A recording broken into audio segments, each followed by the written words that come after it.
It's time. Greetings, brothers and sisters from around the world. Pull up a chair. It's time to get down to the business. I am your host, your brother, your humble servant, Mr. Jason Black. Glad to be with you all here again for another edition of the program that laid the foundation upon which all of your red pill, MGTOW, high value posers, alpha male frauds, and all the other assorted rabble will be screwing things up and messing it up next week. I know they are stealing, biting, and chewing all over the place, but we are here to set the record straight. Now, before we get started, of course, make sure that you like, share, and subscribe. But most importantly, make sure you share the program. YouTube has us under a shadow ban because they want to promote confusion and idiocy. But this is the place that's going to set things straight for you here, and set it straight indeed we will, because on tonight's program, I want to deal with a basic subject here that gets dodged around, and I want to explain it to you in very simple terms so that you understand. I don't care about dating. All these things are side effects. I care about power dynamics. And I want to talk to the men here tonight and all the people who wish to understand, specifically successful men. There is a reality that you need to understand, and successful men are going to be, well, I'm going to use the word jerk, but there is another word, of course. You all are free to say it if you wish to there. But certainly they get called a number of different names: arrogant, jerks, this, that, and the other. And yes, indeed. And to be very, very clear, successful men must be that. Successful men must be difficult. Successful men must be abrasive. Successful men must be difficult to deal with. Yes, successful men have to be jerks. It's not really optional. It really, really isn't.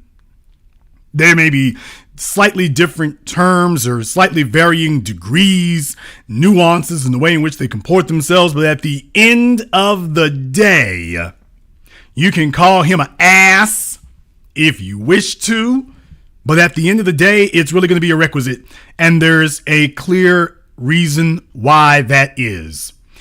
We're going to go through that here with you here now. First of all, let's make something very, very clear. Why is it that a successful man, has to be an ass, has to be a jerk? Why does he have to be that? Why? Why is that necessary? Why does it have to be? It has to be because, number one, understand that. Number one, the world will abuse you endlessly, unmercifully, if you allow it. So, first and foremost, when you're dealing with a man who is successful, he has to understand that the world's going to abuse you into oblivion if you allow that. So you have to walk into this as what it is, as a war zone. You're not going to be a gardener in a war zone. You're going to have to be a soldier in a garden. And all the people that you think that's an abrasive personality type there, people love it when you succeed. But before you can succeed, you have to accept the world the way that it is. So first and foremost, just understand, if you don't like the fact that he's an ass, it's probably because the world turned him into that and is very good at that. But there's another thing I want you to understand, and this one right here is going to be difficult for a lot of you to accept. But folks, the reality is that people don't want to be your friend. They want to be your servant or your master, one or the other. And that's it. The reality is, for those of you who do not understand that, when you meet other people, you don't know what's going on in their heads and whatnot, but I'm here to define that for you here tonight. What's going on behind their beady little eyes is that when you meet another person, they are attempting to determine where in the hierarchy and where in the power structure you fall and they fall. And there are only two positions in the hierarchical power structure of the world: servants and masters. And you are either going to present yourself as either their servant or either their master. One or the other. There is no in between. If you do not establish yourself as the master, you will automatically be relegated to the position of servant. It is what it is. That is all. And this is true whether you are talking about male-female relationships, whether you're talking about school, whether you're talking about clergy, whether you're talking about your very family members. Oh, yes. Oh, yes, let's go ahead and get into that there. Whether you're even talking about your very family members, the dynamic will be there. That you are going to establish yourself as either the servant or the master. You will either establish yourself as the head of the family or the tail of the family. You will be one or the other. You are going to establish yourself and people are going to regard you in that way. You see, this misnomer and this fallacy that there's some third or fourth category you can occupy. You'll be people's friend or that they even want to be your friend. Let's be very, very clear, folks. Everybody has an agenda. Everybody has a motive. Everyone has something they want. Those things might be modest or monumental. Not sure what it is in your case, but let's be very, very clear. Everybody wants something. Everybody is looking for something. I think those are the lyrics from the rhythmic song, Sweet Dreams. Everybody's looking for something. Everyone wants something. And what they want to determine is what you provide. And everybody, to some degree or another, is looking for power.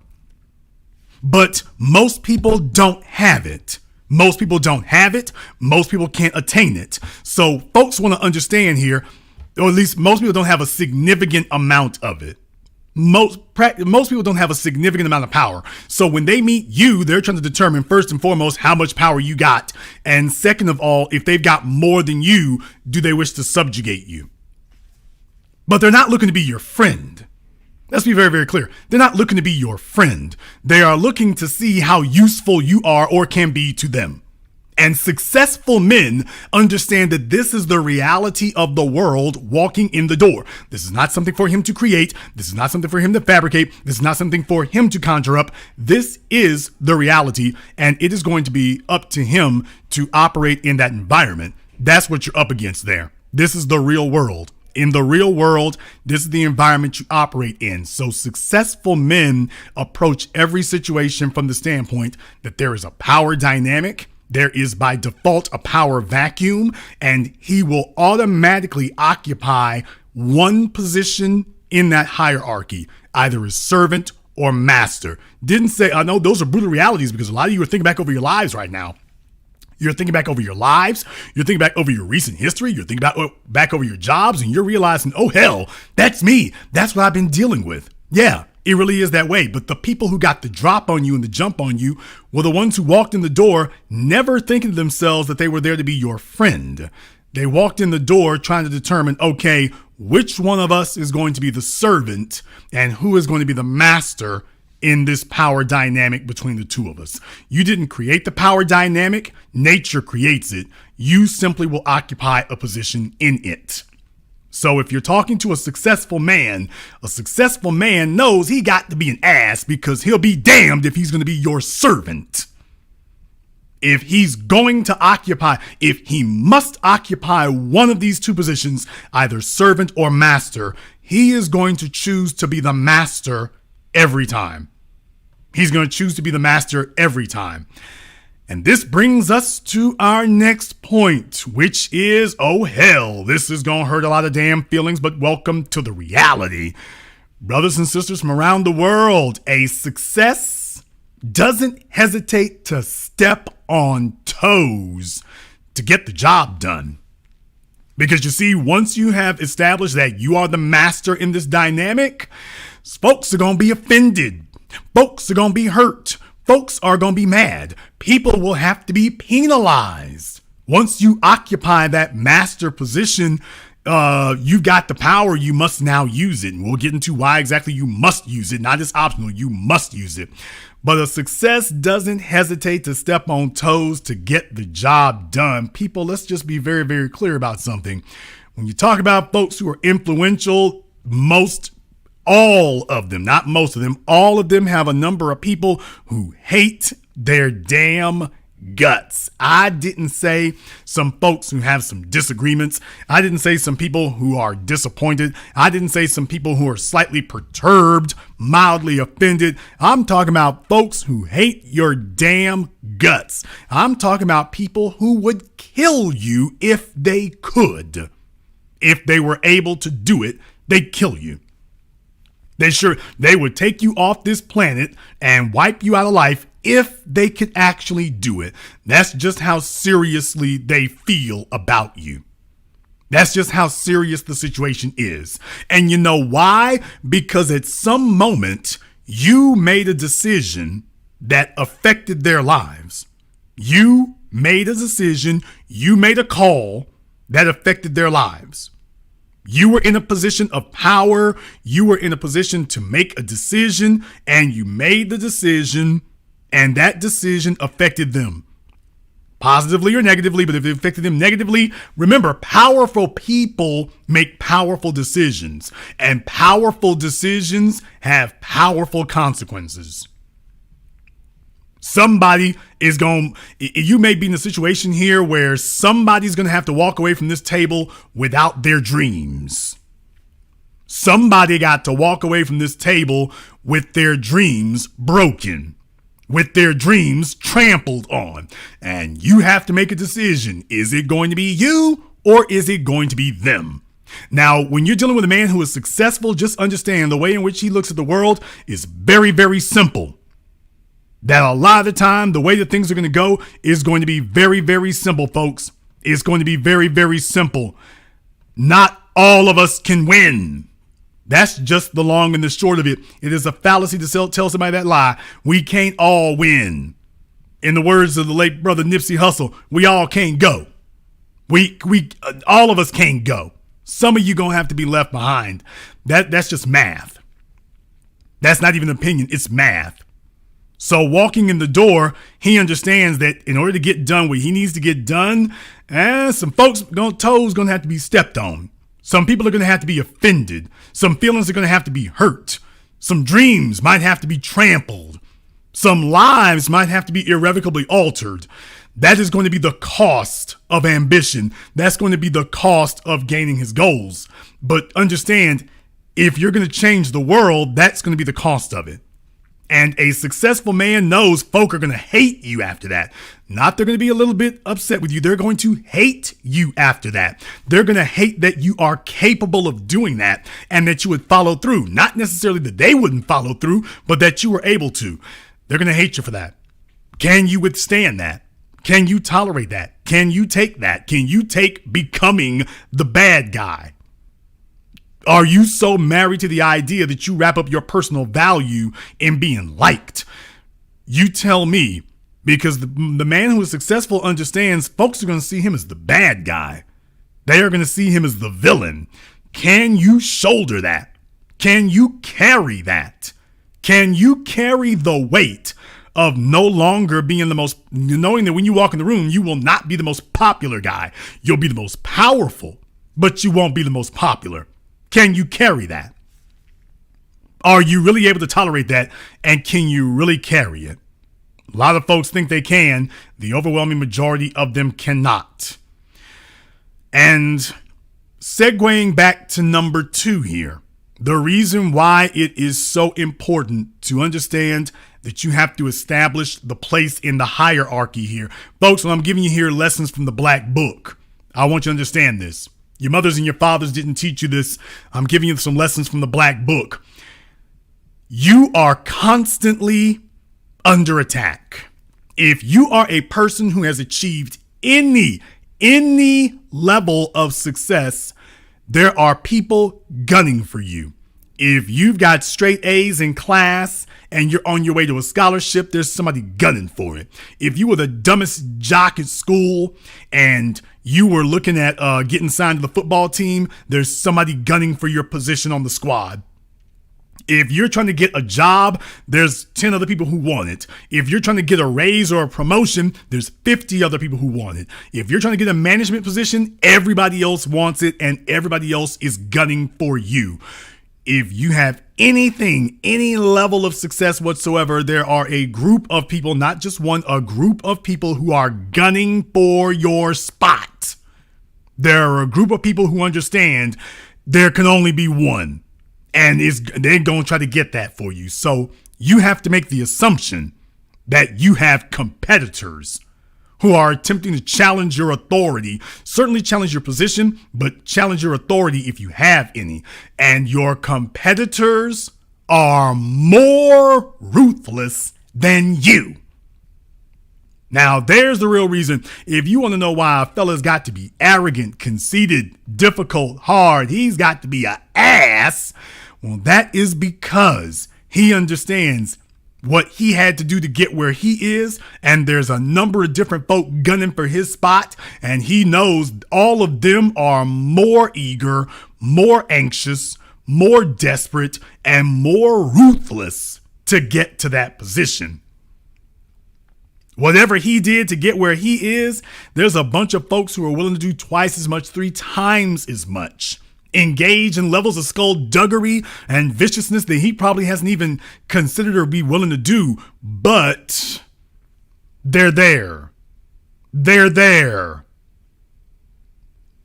If you're a person who's never had anybody who was more ruthless than you around you, that's because you've had no successes, which is why I said if you are a person who has achieved any level of success from the kindergarten age to senior citizen age, there's power hierarchies in the damn senior citizen homes. There's hierarchies of power among the patients at nursing homes, people. There's folks in charge, there's shot callers, and then there's betas. It is what it is. There's a power hierarchy everywhere you go. Nursing homes, schools, prisons, militaries, your job. Doesn't matter where it is. Church. Sunday and Wednesday at church.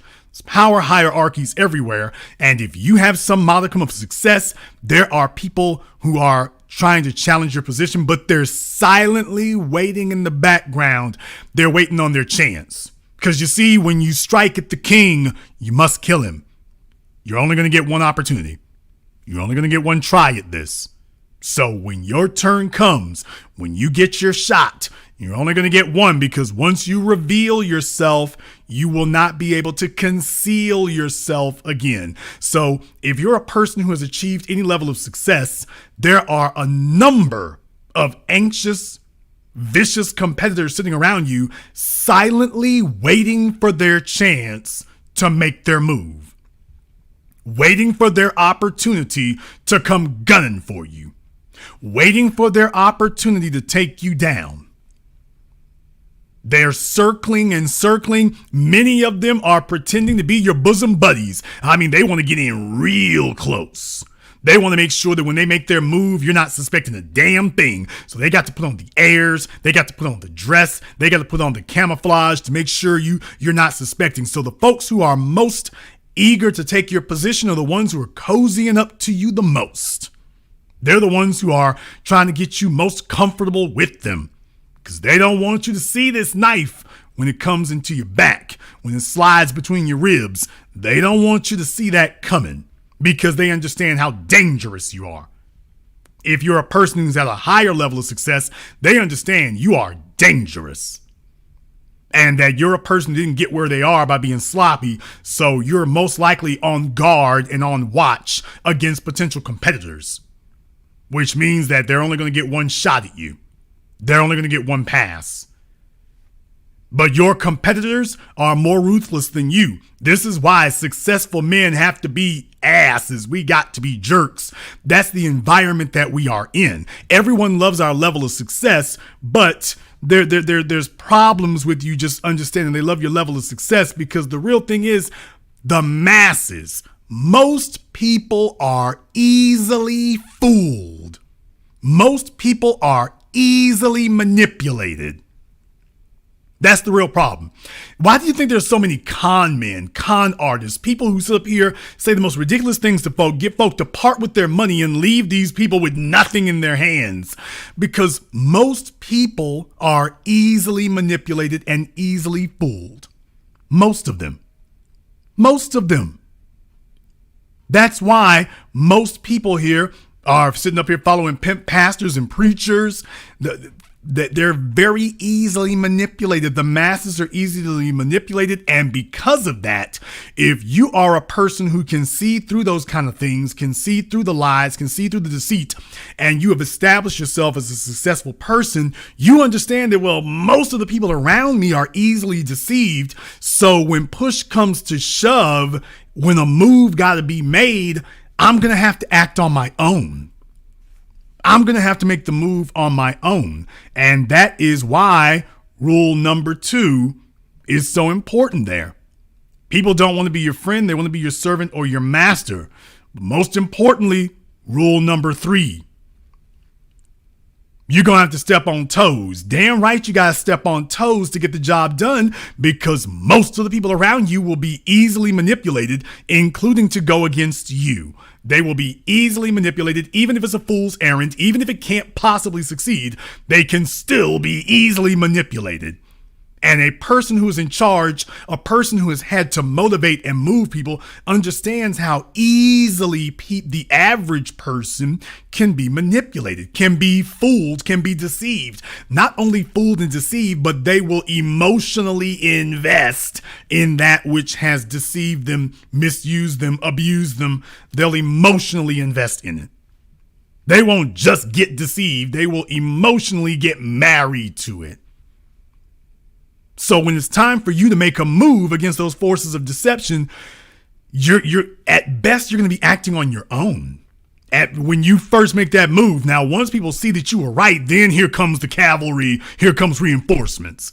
But when it comes time to make those first moves, when it comes time to take that initiative, you have to be a jerk. Because everybody else is sitting back, going along to get along. Remember, they're easily manipulated. They're all sitting back trying to be friends, including with the people trying to challenge you, including with the status quo. Even if the status quo is bad, even if the status quo is difficult, even if the status quo is painful, even if the status quo is abusive, even if the status quo is outright destructive, people are very easily manipulated.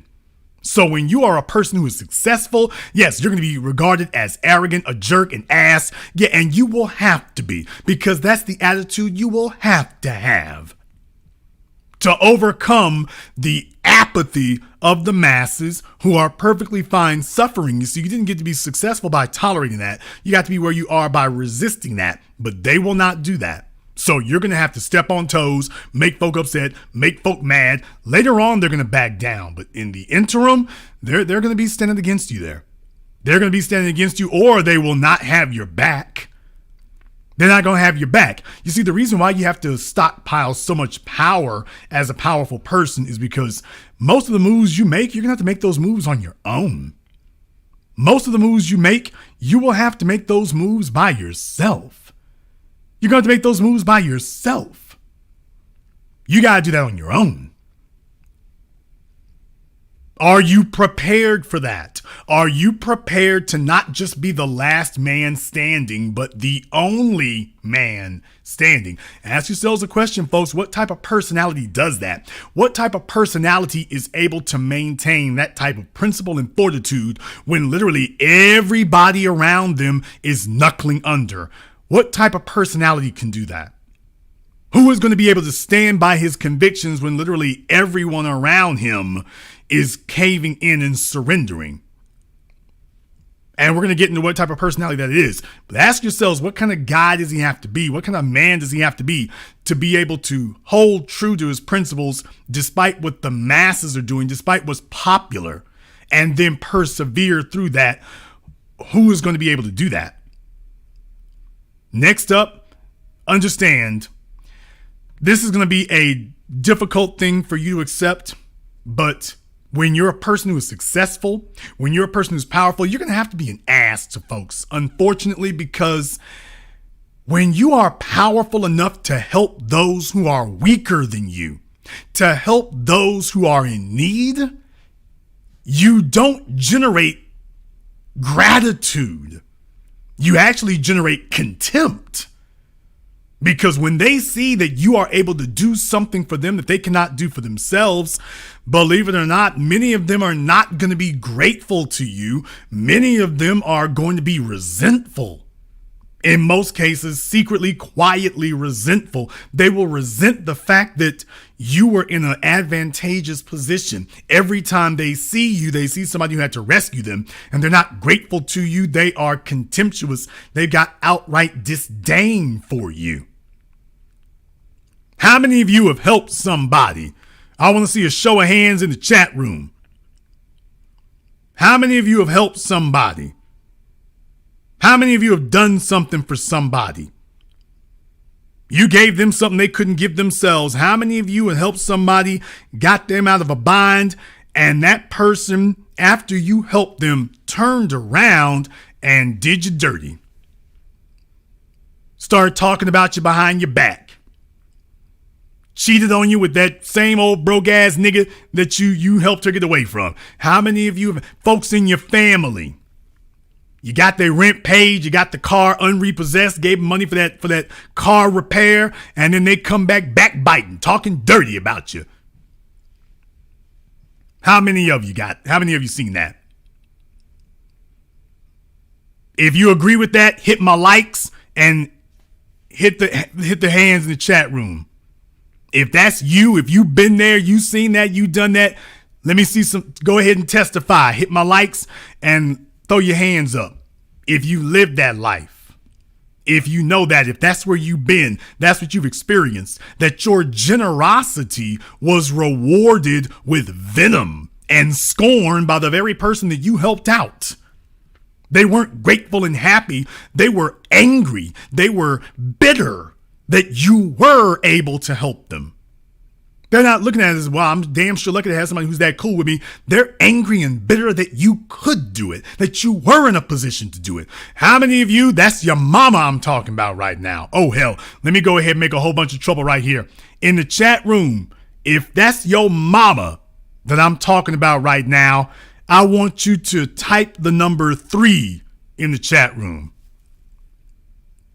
If I'm talking about your mama right now, type the number 3 in the chat room. If that's your mama, that you helped your mother out and your own mama was bitter and angry and resentful and disrespectful after you did that. How many of you, that's your story? I'm seeing that number 3 pop up in the chat room now. Steady stream of them. It is what it is. It is what it is. It is what it is. Let's tell the damn truth about it now. It is what it is. It is what it is. Now, let me ask you here, how many of you was it your siblings? I ain't leaving out fathers by accident. But how many of you, it was your siblings that occurred? You helped them out. You put them on the right route. You helped them get back on their feet. And at the end of that, they were not grateful. They were still talking trash and still backbiting and undermining you. If it was your siblings who have done that, type the number 4 in the chat room. The number 4. Not the number 3. If it was your siblings, type the number 4 in your chat room. That your biological brothers and sisters, you helped them get themselves out of that bind they got themselves into. You helped them get out that crack they was in. And they were the folks, here they come on the backside over here. And it's like, I'll be damned. They talking noise, they undermining you, they trying to run you down, they trying to get you kicked out the will, they messing with your job, they messing with your money, they messing with where you live. How many of you're biologically related to them? Y'all was in the damn crib together, and 20 years later, here this nigga is doing the most. Type number 4 in there. How many of you, that's your sister you're talking about? How many of you am I talking about your sister? Type the number 4. Number 4 is streaming through the chat room right now. And understand, none of y'all are rich. None of you are, well, most of you. I mean, none of you are wealthy in that regard. If you are, send me an email. But in any case here, like I say, it doesn't take much. It doesn't take much. You went in your pockets. You drew down from your resources. You drew down from your resources, and that's what they did. But you got to understand the psychology of it. You see, for you are a person whose principles say, I want to honor people who do right by me. But other folks, you got to understand, power breeds contempt. Power breeds contempt. And that is why a successful man understands he's got to be an ass. He got to be a jerk. Because if there is not an element of fear, oh yes, I said it. If there is not an element of fear tied to your power, then you are pretty much inviting people to challenge you and disrespect you at best and challenge you at worst. If people believe that there is no penalty for doing that, they can get away with it, they are going to do that to your detriment. They're going to do that. It doesn't matter if they're your wife, your husband, hell, your kids, your siblings. There is no cutoff. There is no cutoff. You're sitting up thinking that if I abuse people, I got to worry. Folks, if you help people, you got to worry. Well, as long as I don't do anything wrong by them, as long as I sit up here and help folk out, I'll be okay. Folks, you don't have to abuse people to turn them into enemies. Helping people can be the catalyst that transforms them into an enemy. Now, are you ready for that? Have you done the Machiavellian studies to be able to understand that, by the way, helping somebody could turn you into my adversary also? So what do you learn from something like that? You got to be selective in who you help. You've got to be selective in who you do things for. And when people see that you are being selective, oh hell, you're stepping on toes. You see, everybody who's got their hand out to you don't need to get something put in it. There's a bunch of folks, I would argue the majority of them, they got their hands out and you just need to flick that away. You got to just sweep that to the sides. No.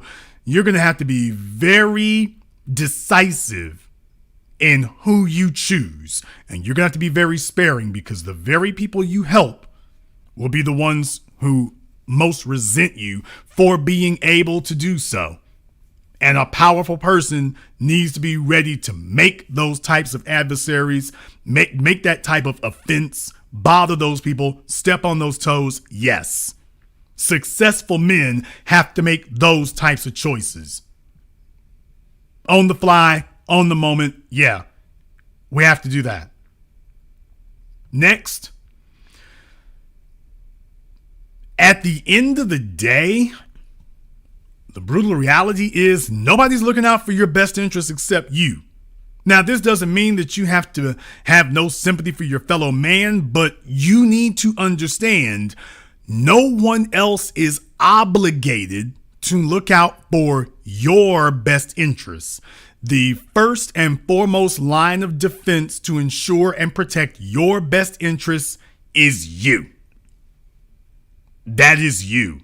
That is it. If you are not you are the only person who can guarantee your interests. You're the only one who can guarantee it.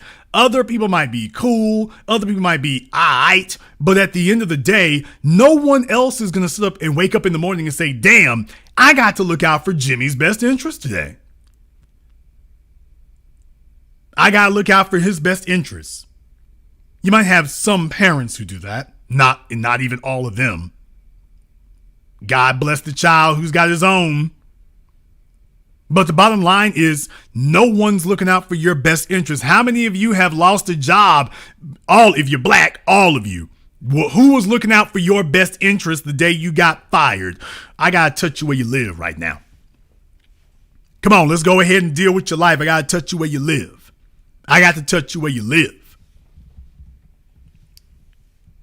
How many of you got fired from your job? And when you got fired from your job, how many of the people who were there, who had been there with you all that time, how many of them were looking out for your interests that day as you got sent your pink slip, you got marched out of the building, you got sent the termination letter, you had the sheriffs come get you up out of there, whatever. How many of them were looking out for your interests that day? Is this Jason Black talking, or is this the brutal reality that you lived? How many of them were looking out for you? If the answer is no one, type 0 in the chat room. And if you like what you're hearing here tonight, testify, hit my likes and share this. Because nobody else is talking about this right now. While they're out here talking about inconsequential crap, I'm talking about your life. And I'm talking about why it is that you probably sacrificed your best interest because you were operating on a code of conduct and a code of honor. Because let me tell you something, successful people have a code of honor and a code of ethics. Most people just can't understand it. The zeros are lighting up in the chat room there because you all understand. You learned a hard lesson that day. Nobody else is looking out for your interests except you. Nobody else is looking out for that. Nobody.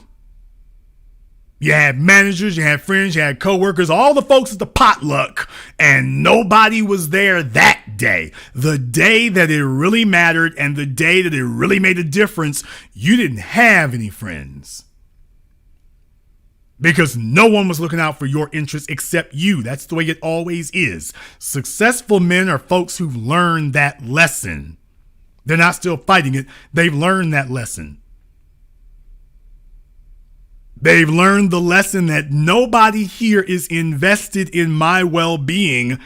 And even the few who might be, no one is more invested in it than I am. I'm the only person invested in my well-being to the exclusion of all of the things. No one else is waking up this morning looking out for me but me. So a successful man walks into the room understanding you might be my coworkers, you might be my friends, you might even be my family, but at the end of the day, I understand that no one is really invested in my interests as much as I am. That's going to be tough. And that doesn't mean you mess people over, and that doesn't mean you don't have sympathy for other folks, and that doesn't mean that you don't have compassion for other people. What it means is you understand how people operate. They are looking out for their best interest first and foremost, even if it negatively impacts you. Now, if you are a person who has decided that in this dynamic, there's a reason, folks, that didn't come up with this for nowhere. This didn't come from nowhere. Your black winosphere makes up things as they go along, which is why they have to contradict themselves every other week. We don't have to do that here. This is a unified ideology. When you walk into a situation, you will have to determine if you're going to be the servant or the master. You'll have to determine that. And therefore, when it comes to looking out for your best interests, you will have to walk into every situation making the decision, am I going to allow myself to be exploited because the world will abuse you into oblivion if you allow it to occur? The world will abuse you into annihilation if you allow it. So it might be friends, family, might be your wife, might be your kids.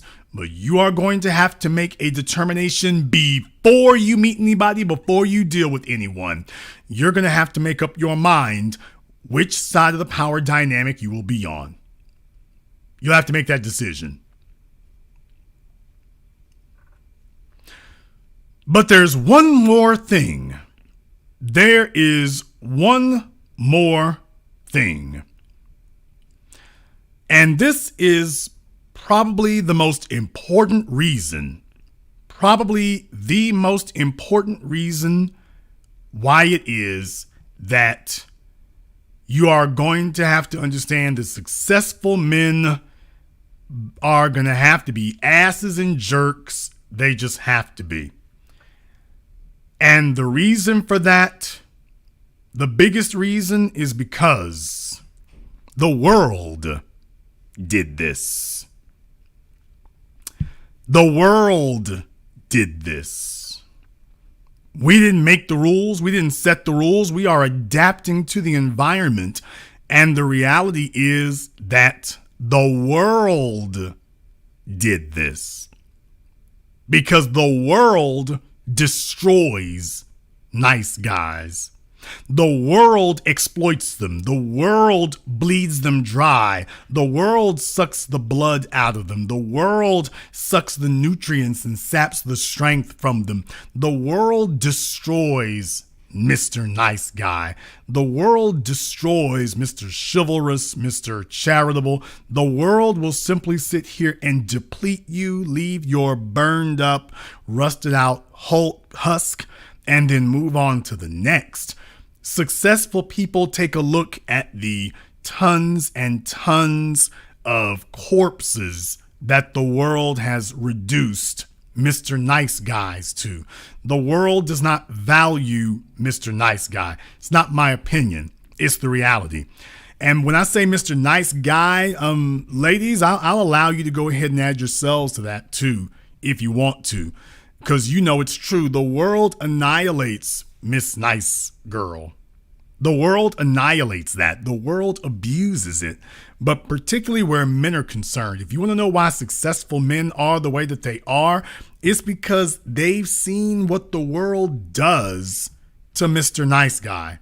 Hell, he may have been Mr. Nice Guy at some point, and he wound up paying the price. He understood that nobody else was sitting up here looking out for him. He was willing to sacrifice himself for quote unquote the greater good, and then realized he better save some of himself to sacrifice for himself because nobody else was going to do that. I'm not going to have you throw your hands up on that, but let's just be very, very clear. You understand what it is. Now, the reason why I'm bringing up this program here tonight is because the whole reason that you've got this conversation about alphas and betas and dudes complaining about who pays for dinner and who's going to pay the rent and, oh, why is it that you have to have money and money ain't everything, which is a fool statement, and all this arguing stuff is because too many guys out here are trying to avoid a brutal reality. You are unable to be happy because you are unable to be respected. But you cannot be respected because people don't respect an individual who has no power. They don't respect that. You might have a little, you might have a lot, but they don't respect a person who doesn't have it. And you are going to pay the price for not having it. That's where you're going to be. You're going to pay the price for not having it. And as a man, as a male, it destroys your soul. See, this is the part that nobody talks about. Mr. Nice Guy walks around with a destroyed soul, with a dilapidated, eviscerated, carved out psyche. He's a husk and an empty shell of the man he either used to be or could have been. And nobody sits up here and wants to rebuild that. There are too many people who are dealing with that, and that's where all of this winosphere and red pill garbage really originates from, is a group of males who are so busy trying to please everyone else to the exclusion of all other things that they've lost themselves, that they told themselves they were raised by a single mother or someone with a single mother mentality who inculcated into them the idea that first and foremost, they need to be popular. And that if only they would focus on being popular, if only they would focus on folks liking them, then they would be okay. Not realizing that the very reason that people exploit you and mistreat you is because they like you. And you don't understand that makes you an easier target. It's not about you running around being mean and heartless to people. It is about you understanding the reality that people take advantage of that. Women take advantage of that. Fellas, it is what it is. Let me go ahead and break that down to a female perspective here. Females take advantage of that like everybody else does. They take advantage of it if you allow it.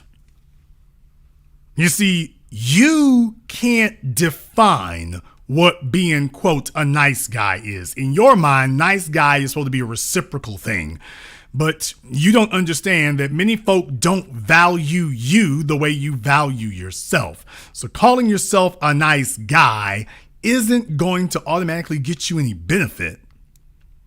You don't get to call the tune.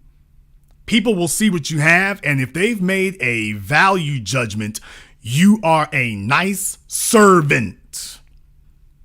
See, there's the side of the dynamic you didn't consider. You're sitting around priding yourself on being Mr. Nice Guy, but did you consider that maybe people see you as a nice servant? Have you considered that? That people see you as a nice flunky, a nice servant, a nice lackey. Yeah, you're nice, but you're nice to be used. Did you think, or did you know that that's what they meant when they said that? How many of the fellas, I got to hit you where you live right now. To the fellas listening to me right now, to the males listening to me right now, how many of you are out of $5,000 or more behind a female that you poured your heart and soul into? You were Mr. Nice Guy. You either got friend zoned or whatever the case may be. How many of you are out of $5,000 or more?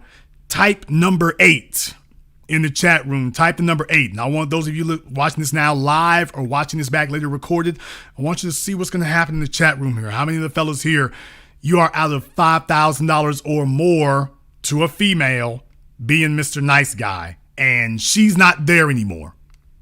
And she's not there anymore.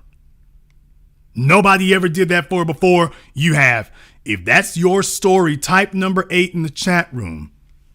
Go ahead and type number 8. I want you all to see what's happening there. I want you to understand that. Now, I'm being nice with the 5,000. There's a bunch of dudes out there that lost hundreds of thousands, but I'm being nice with the 5 because I want to keep that threshold. Believe it or not, that's a low threshold. You don't even want us to get into taking it down to 1,000. You don't even want that. You don't even want that. You understand? Those are men. Take a look at how many times you've seen 8 pop up in this chat room. It is just a flood of them now.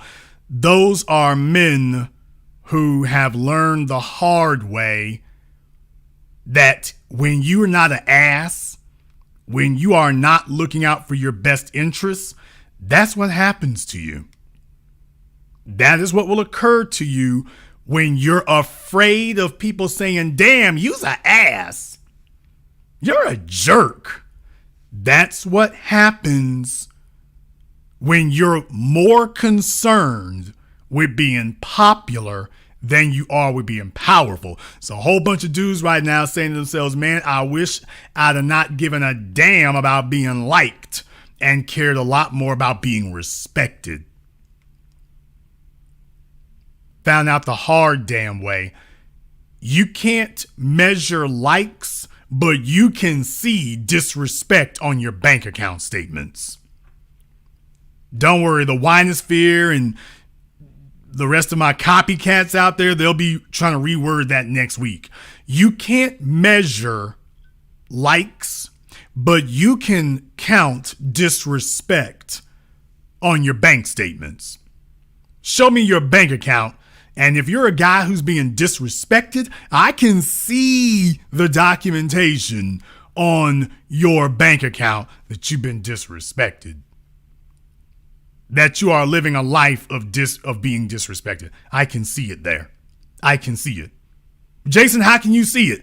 I can take a look at how much you spend on you, and I can take a look at how much you spend on something other than yourself. And I can take a look and see what it is. I can take a look and see what it is. There are young men listening to me right now. You are 16, 17, 18 years old. I want you to understand you have a whole bunch of folk telling you that the best way for you to get through life, usually your mama, is to get folks to like you. Here's the problem. When you define success as being liked, then that usually is going to be defined as doing whatever other people want you to do.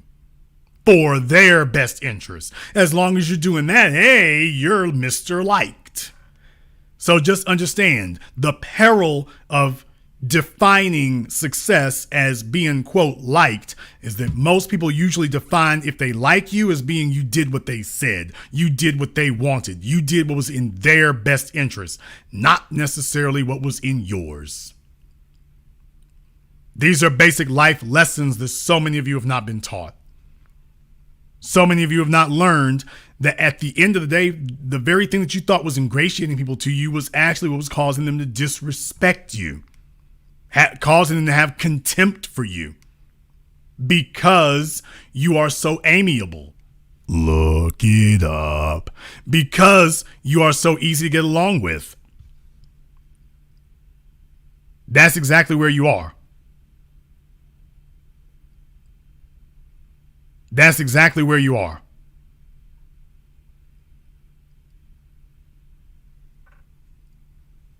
So just understand that as it goes,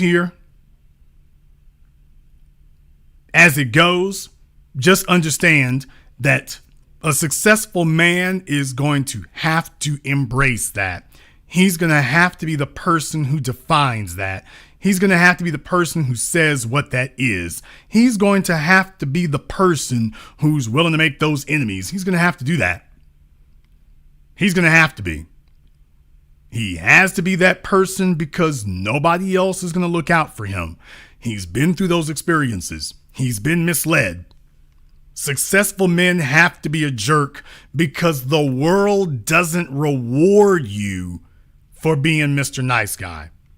The world penalizes and punishes you for it. It doesn't reward you for it.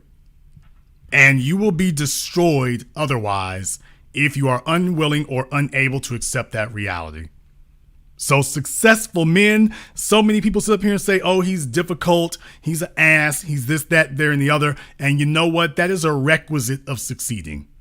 Because you have to be a hard case to endure adversity, to endure difficulty day after day with no help, no support, no emotional support. The only thing you got is yourself. You're going to have to be a hard person to be able to deal with that. And if you are, you can succeed. If you are, you can succeed. But folks, just understand something. Success and being an ass, being a jerk, that is just going to go hand in hand. Because at the end of the day, your woman may get up and leave you. Your kids might disrespect you. Your parents might disown you. But your success is never going to wake up one morning and look for ways to undermine you. Your success is never going to do that. Your own personal success will never do that. When you realize that that's the way the world really is, you'll be better off for it. But then again, who knows? We may be wrong in this regard, although I know we're not. So, definitely we want to give you this opportunity here. Telephone lines are now open. The number is 646-787-1933. That's 646-787-1933. Your personal access code to the program that laid the foundation upon which all of your red pill, MGTOW, high value posers and copycats out there are all sitting up here making fools of themselves. And I also wanted to discuss one other thing here. And I want to thank everyone who has contributed to tonight's program here by PayPal or Cash App.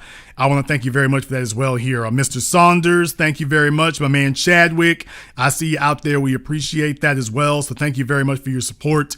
Mr. Vanderpool in Floraville, thank you all for your support here on Cash App.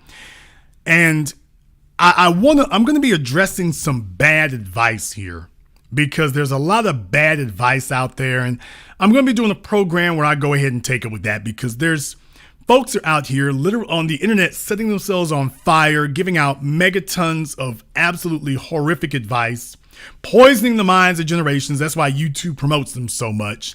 So I'm going to be doing a program here where I'm going to deal with some of this bad advice that's being given out. I'm going to deal with some of that because it's time that we went ahead and confronted some of these things.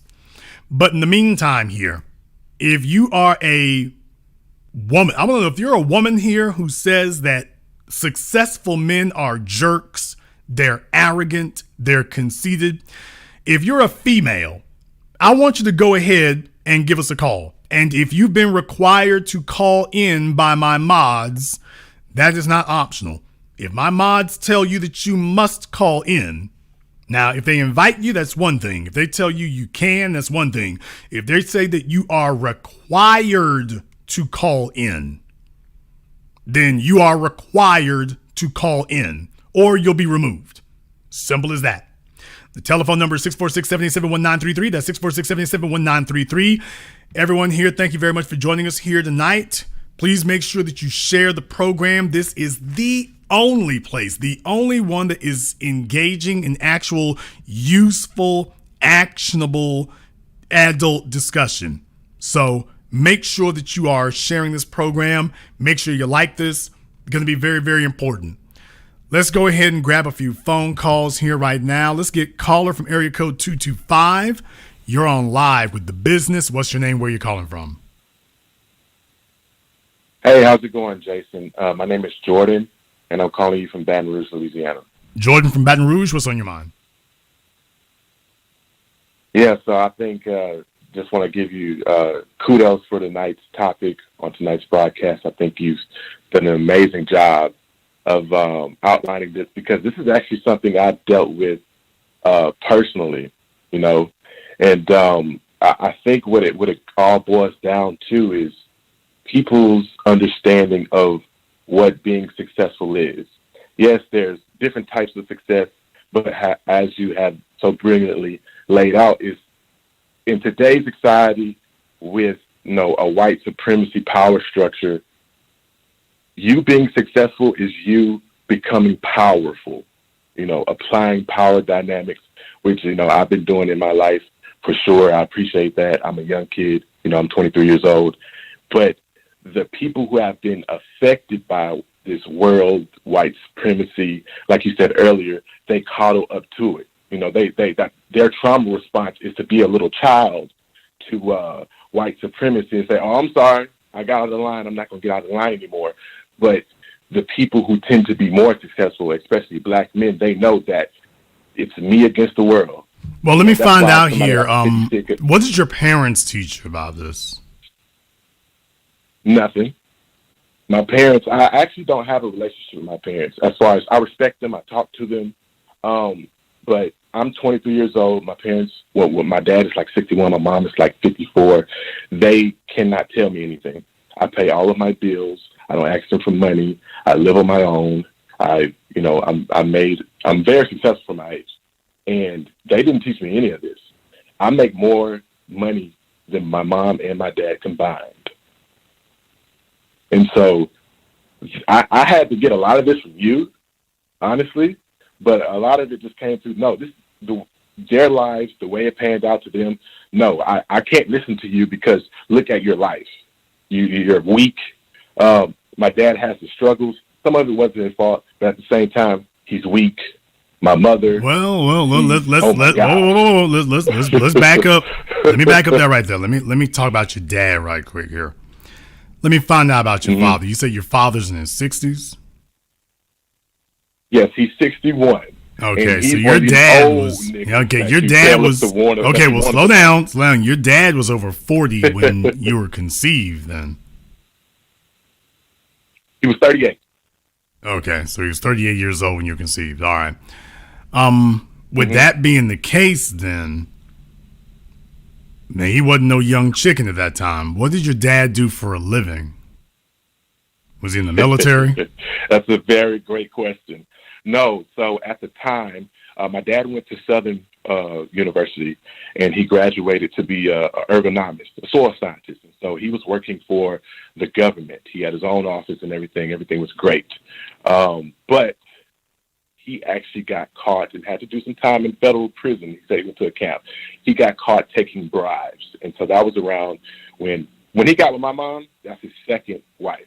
So he had a whole nother family, 15-year marriage, all my brothers and my other sister. And so when he was kind of like, when I came around, he was at his fall, so to speak, of him being a real man. Well, definitely. Let me find out here. He's married to your mom?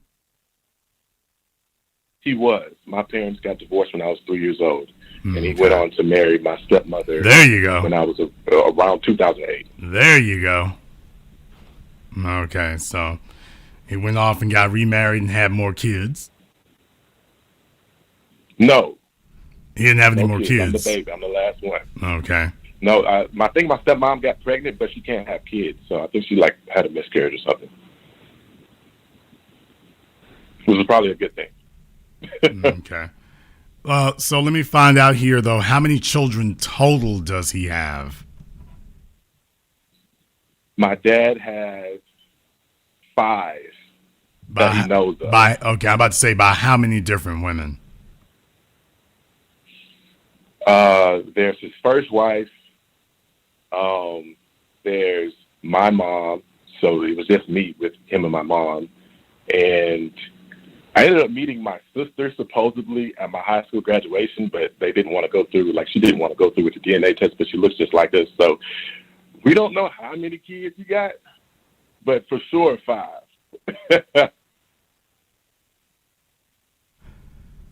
And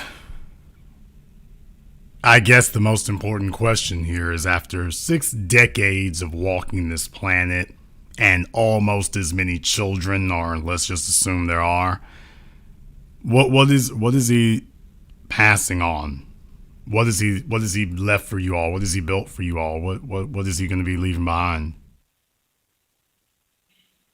So, I mean, currently he does have some fight in him, I guess you can say. But it's pretty much everything that's been laid and left out by my grandfather, so his dad. So some rental properties, some land that he hasn't had the best time of managing it. He has some properties and things like that, but it's in rural Louisiana. So okay, but here's the thing. I mean, what has he built himself, though? I mean, he got something from his parents. Okay, what has he done? What has he done to multiply it? What has he built? Other than a retirement that I guess he'll get in a couple of years, that's about it. No, I mean for his children, for the heirs, what is he passing down? I guess we would get those properties because he has other siblings, but he's kind of like a finesse type of guy, kind of, sort of.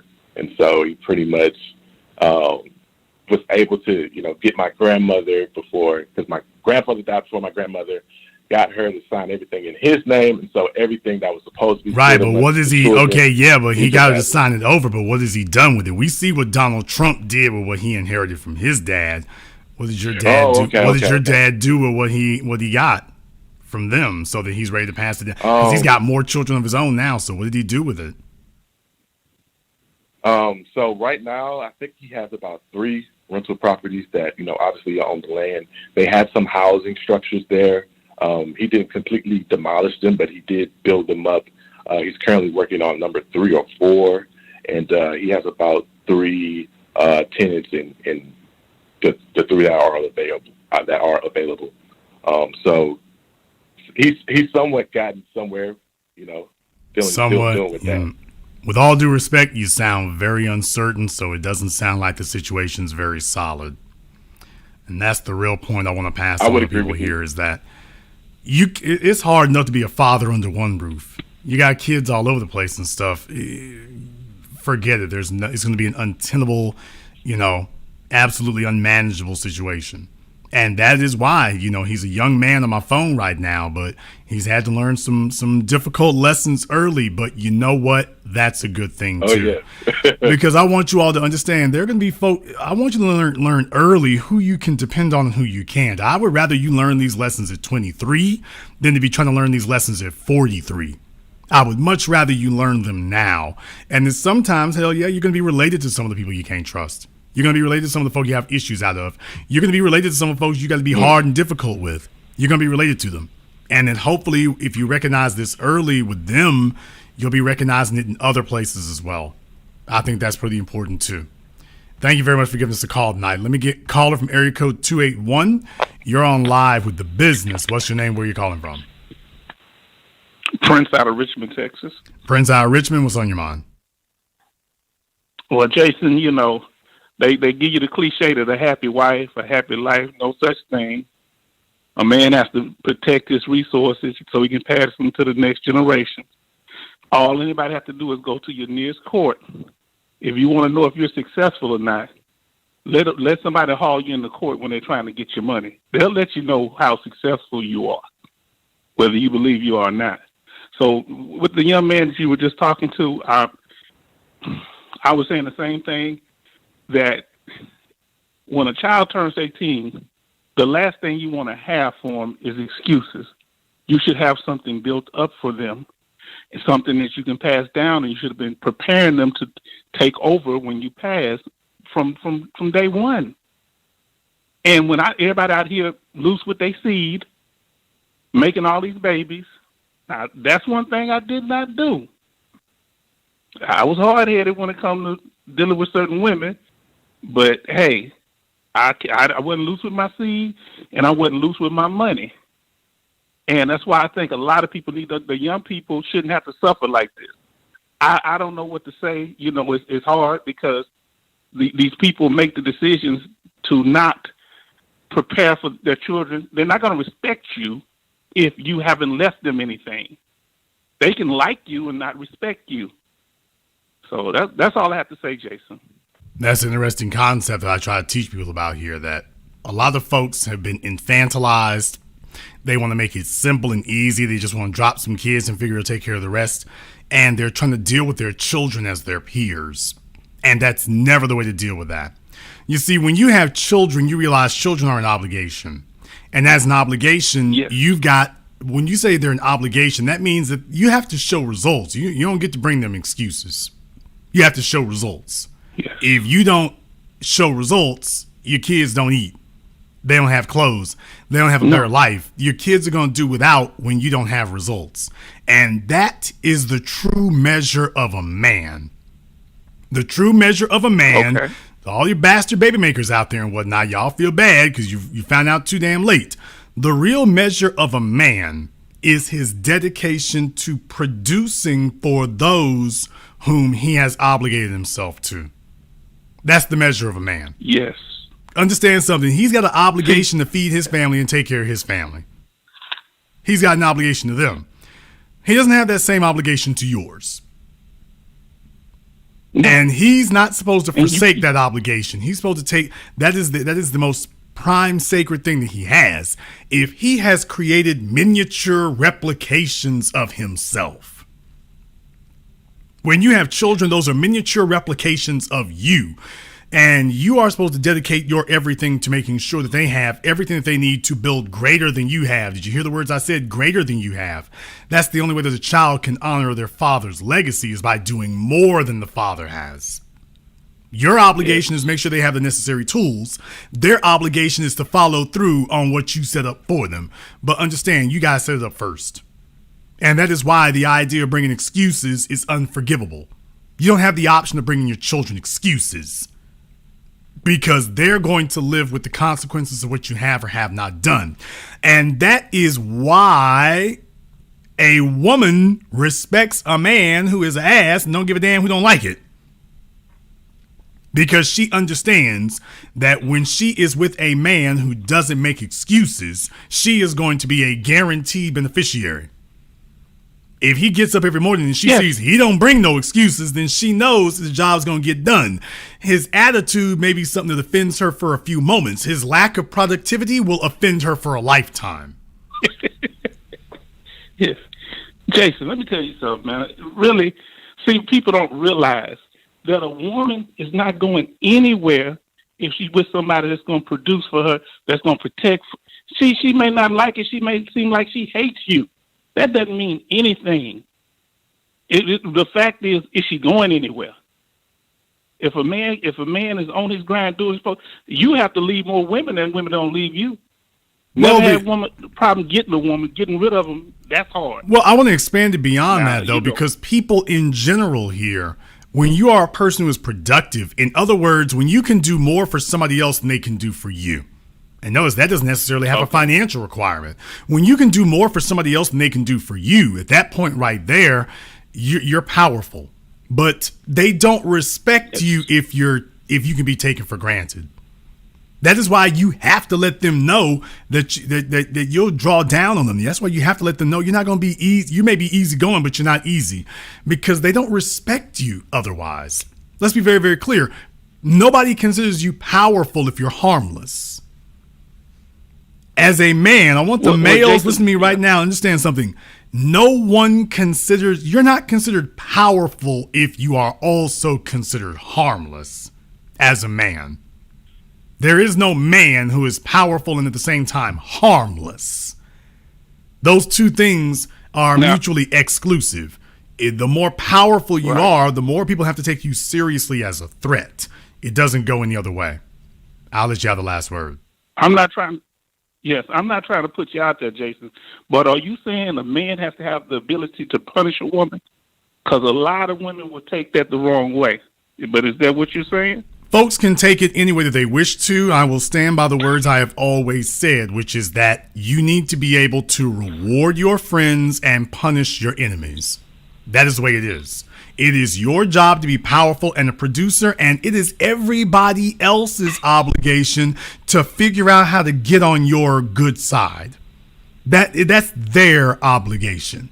They need to figure out how to make that work out. It's not your obligation to make them happy with you. You see, that's the problem that we run into here now. Because as men, there's a reason why I do the business. And Prince, you know this. There's a reason why I do the business. Yes, sir. The reason why Rilla Tomasi, the Black Winosphere, and all these other clowns, all these copycats out there, so many of these young males are going to listen to them for years, and they're going to come out of it just as sorry, just as miserable. And here's the part they don't understand. Just as weak as they walked in the door, because they're unwilling to admit what it is they really want. When you say that you are an alpha, what are you saying? You are saying power. That's what you're saying. Yes. Rolo Tomasi didn't know that until I explained it. Now he's changing up his whole philosophy to define being an alpha as power. So he's one of those people. He hates to say it. I corrected him on that. I guess he's salty about it, but it is what it is. And, well, what does that mean then? If being an alpha means when you say alpha, if you're really saying power, then when you say beta, what are you really saying? Weakness. No power. So now you understand the terms of the discussion. Alpha is power, beta is weakness. So when these guys are talking about being friend zoned, being used, being exploited, being run over, not being taken seriously, not being respected, what you're saying is you have no power. What you're saying is you are weak. So the problem that you have with this friend zoning, one-itis, exploitation, ex-wife, all this other stuff, the problem is weakness. And if someone will sit you down and have an honest discussion with you and say, look, the issue isn't sex. In the words of Oscar Wilde, everything in life is about sex except sex. Sex is about power. If you take a look on your screen right now, you see two extremely bitter, one slightly depressed on her way to being bitter broad. Take a look at them. Vivica Fox, she bet on the wrong horse. She's been lamenting over 50 Cent ever since. Nicole Young, who realized that, Dre Day ain't just a song. You're about to live it. And she is so dirty. She served divorce updates for his divorce papers, his grandmother's gravesite or whatever. What does that tell you? Remember, I want y'all to understand something. That's the sweet spot. Oh, I'm saying like it is. Oh, that's the sweet spot. And of course, Kim Kardashian. Let me tell y'all, that's the sweet spot. Fellas, that's the sweet spot right there. That's the sweet spot. If you really want to understand something, people who are mad as hell at you, they're mad as hell because you're winning. People who are afraid of you, they steal your philosophies and attempt to repackage them. They're afraid of you. People who are afraid of you, they're afraid because you're winning. They're afraid of you because you only fear that which is more powerful than you. You don't fear that which is weaker than you. And Nicole Young is angry as hell. She's mad as hell. She's bitter as hell. But why? Because she understands from here on in, she can only get weaker. There is no value. I don't even remember. Let me tell you just how pathetic her life was and is. Can anybody off the top of your head tell me what her last name was before she married Dre? Think about that for a few moments. What was Nicole's last name, her maiden name, before she married him? What was her name? I want you to think that over for just a few moments. Okay, it's too late. Nobody knows. There's the problem. Think about that for a few moments, and she's about to get sent back there. It doesn't matter about your money. You're a 50-something-year-old chick. You can't cash it in. No, there's nobody knocking themselves over to come take care of you. You're going back to obscurity. Your only value was being with him. And let me tell you something right now. That's a good spot to be in. Fellas, you don't have one-itis when people lose when you're not there. When folk do little dirty stuff like this, what are they letting you know? I hate you. I'm going to do anything I can to get at you. Let me tell you right now, that's value. When someone goes to this kind of trouble to get at you and pick at you, they only do that because you're valuable. The opposite of love is indifference. When someone is this hateful and spiteful, that means you're valuable. And next up, Kim Kardashian. I saw a thing on Hot 97 saying that she's buying, the $23 million mansion that her and Kanye were in. She's going to pay him for that one or whatever. Okay, she's begging him to be on Saturday Night Live. Folks, fellas, I want you to understand when you're in a position of power, money doesn't bother you because it registers your value. When you're in a position of power, one-itis, friend zone, those are things that doesn't exist in your world. And what I'm saying is that if you're coming to it from a standpoint of chasing sex, you're going to lose. You come at it from a standpoint of being popular, you're going to lose. You come at this from a standpoint of having game, you're going to lose. If you come at this from a standpoint of saying, okay, who is in the driver's seat? If things go wrong, which one of us is the more valuable one? As a man, when you come to the table and say, look, I'm not coming to the table, I am the table. I know my copycats are out there taking that one now. Nobody said I am the table. I know the copycats doing it left, right, and center. They be afraid, be very afraid. But understand something, you'll never regret that.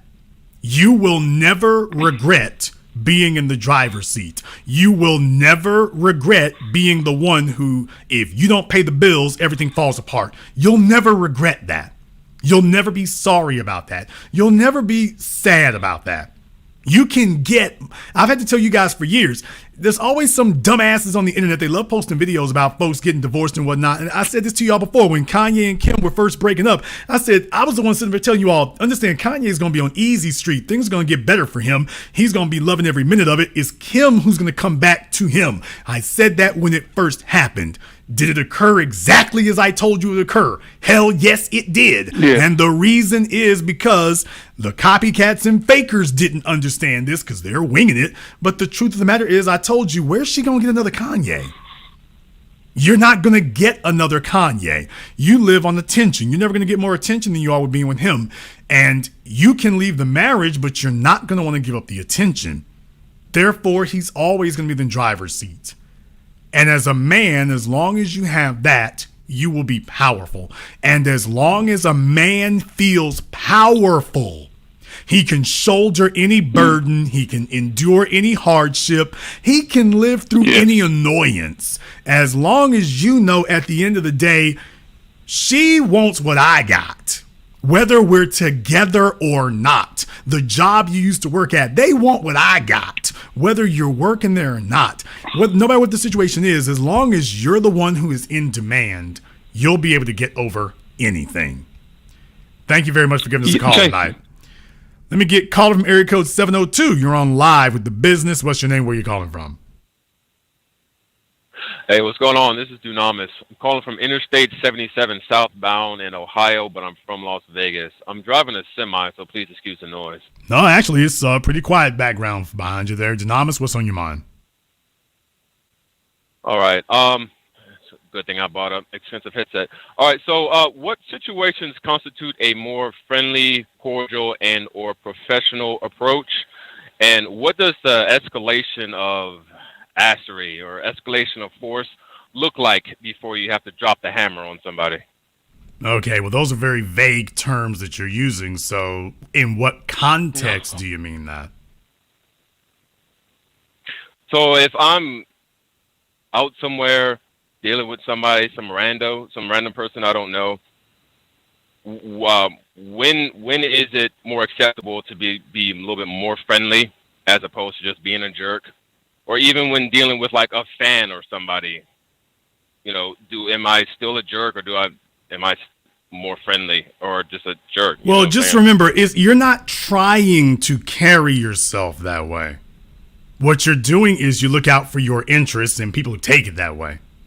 But you're not here to say, okay, I'm here to be a jerk to people today. That's not what you do. Just protect your interests. And what I'm telling you is that in the process of doing that, invariably, the more successful you become, the more people are going to say that, because you're going to have to make more decisions about them. So that is going to be a side effect of being successful. Mm-hmm. Wow. So is there any situation that you could talk about that you've gone through where you've had to do that? I'm kind of just looking for like an example. Well, I mean, in general, brother, as far as stating what I say, as far as relationships, as far as partnerships, I pursue business the way that I do because I walk in the door knowing how I'm going to leave. Now, I don't necessarily desire to leave, but I got all the game plan set up before I even walk in, so I know exactly how it's going to be. And the most important thing is understanding that when you get up in the morning, are you making conscious decisions to increase your value as a person, as a man? You see, the majority of fellas out here today, they got an Xbox controller in one damn hand. If I see one more black male with his shirt off on Twitch, I'm just like, okay, your life has failed and stalled. You're not increasing your value. That's an act of desperation. What did you get up this morning and you made concrete moves that increased your value? Concrete moves that did not require you to come into contact with a woman, with a job, with other people. You made moves on your own. Have you done that? Is that a priority every day for you? If the answer is yes, show me a person who does that, and I will show you a person who increases their value day after day. The real issue is, can I keep you focused on that? Or are you going to get diverted off in other things? But when you realize that this is your mission for your life, then that's where the results come from. Because happiness isn't something you chase. Like Don Quixote chasing windmills. Don't chase happiness. Chase purpose. Pursue a life of purpose, and happiness is a side effect. Just like don't pursue money, pursue being very good at things. And money is just a side effect of being very good. Well, don't pursue happiness. Pursue purpose. Don't pursue, approval. Pursue power. And all these other things are a side effect of that. If you do that, that's where everything else comes from. But you're going to have to make up your mind about what your priorities are and what you are willing to sacrifice in the pursuit of that. Are you willing to give up friends, family, offend people? Are you willing to do that because this is your priority and this is where you need to be? I didn't say it's going to be easy. Wow. I didn't say it's going to be easy. Yeah. But then again, if you want a mediocre life, that's very easy. Go pick up your controller, go ahead and pick up your cell phone, watch Instagram, and you can have all the mediocrity you can handle. But don't be surprised when you are invariably upset and disappointed and frustrated all the time, because as a man, you cannot be fulfilled without respect. And there is no way for a man to gain respect without power. There just isn't. The biggest lie that we sold these boys today is that they can be happy and be powerless. That you can be happy and be weak.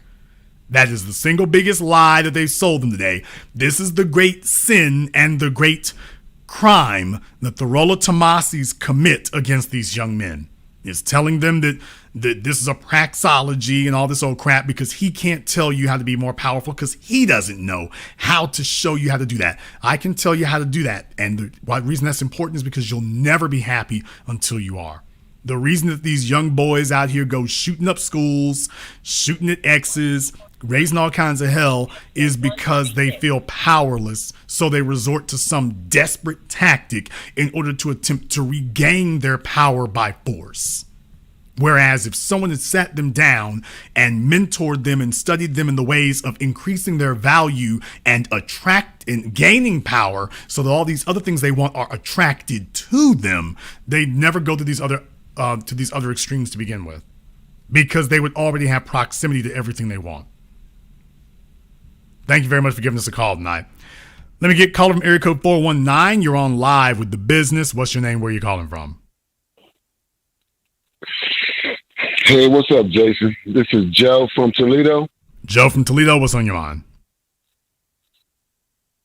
I mean, me and you both know the old phrase, nice guys in last. You have always broke it down, but you break it down on multiple levels. And Jason, and thank you very much for breaking it down on those levels that you broke it down. And with the culture of us, that phrase did not exist. That's why we built communities after slavery, that nice guy for real, whatnot, because our peoples were just together. But today it has been perpetuated on a level of exactly where you explained it. Nice guys do last. I don't care if you're a multi-millionaire man. I don't care if you're an economic change challenge man, but it does not matter. The nice guys always last.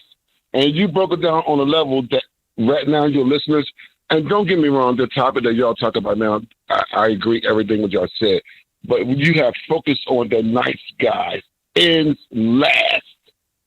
And that is the saddest part about our community as Black folks. Okay, well, the guys that are I would say something a little bit different. And it's nice guys don't just finish last. Nice guys actually don't finish at all. That's the real issue. That's the real problem. Thank you very much for giving us a call tonight, Joe from Toledo. And everyone here, please keep your comments brief. We got a board full of calls here. Let me get caller from area code 313. You're on live with The Business. What's your name? Where are you calling from? Yo, what's up, man? This is Rashid from Detroit. Rashid from Detroit, what's on your mind? Yeah, man. I listen to your show a lot. I'm actually an attorney. Grew up in Detroit, lived in New Orleans, lived in Seattle. I just want to say that this show really hit me tonight because when you mentioned that you lost $5,000 pouring out to a woman, it wasn't the woman that I poured out to, it was my own family. How'd you end up doing that? I actually had to learn this lesson throughout my life because my mom passed when I was 13, and I had to go live with my sister. And she ended up taking my inheritance. A very common story in that regard. Was she your older sister? Yeah, about 14 years. Did you all have the same father? Yep, married. So you had the same biological father. This was your biological sister. She wasn't like a half-sister or something, and she wound up taking your inheritance. Yep. I had to learn how did she manage? Well, let me find out how did she manage to do that? She became my legal guardian. Oh boy. So was your mom on the pipe or something, or did you say your mother died? Yeah, she passed away. Okay. Heart disease. Sorry to hear that. Yeah, there you go. Was your sister married? No, she wasn't married, but she had a boyfriend. She caught herself trying to find a man to be in the house with us. Okay. Did she have any kids? No. Okay, so it was just you, her, and Mr. Gigolo. Pretty much. And I caught myself trusting her as a kid with my future. Lesson learned from that. You can't trust anybody with your future except yourself. You can't trust anybody. And that's why I was saying here before, that you're not going to have anybody who looks out for your interests except you. And believe it or not, you got off cheap in that regard. If it only cost you $5,000, you actually got off cheap in that regard. Oh, no, it cost me way more than that. How much did it cost? It cost me about $80,000 in stock. Okay, well, yeah, now that's a different matter. I guess she's got you. She's lucky she got you for a brother, because things could go left with somebody else in that regard. What did she? What did she? Has she ever tried to explain that to you? No, I confronted her about it. What happened is how I found out. I just graduated law school. I put myself through law school. I got scholarships, studied hard. Didn't even know I had inheritance to that level. But once I applied for the bar, I had to disclose everything in my history. Come to find out, I owed a tax debt for my sister withdrawing from the IRA when I was a kid, trusting her blindly.